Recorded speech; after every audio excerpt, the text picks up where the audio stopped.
Аз съм Симо, на 37 години, управител съм на София Electric Brewing, най-голямата софийска крафт пивоварна.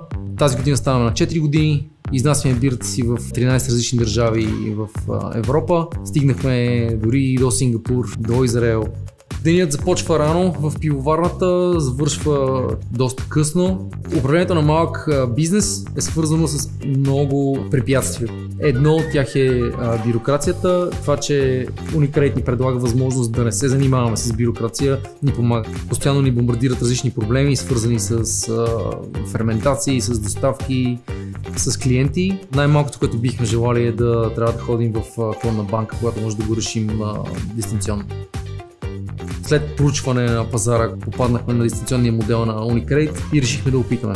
Създадахме си отношенията с банката само с едно ходене. Подписахме документите за кредита с Unicredit дистанционно от влак в Полша, където се намирах в този момент.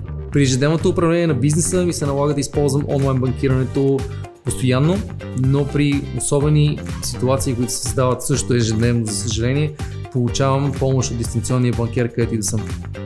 Буквално забравих какво е да комуникирам с банката от миналото. Дистанционния модел на Unicredit спестява време, прави деня по-приятен и имаш време да се насочиш към реалните проблеми на бизнеса.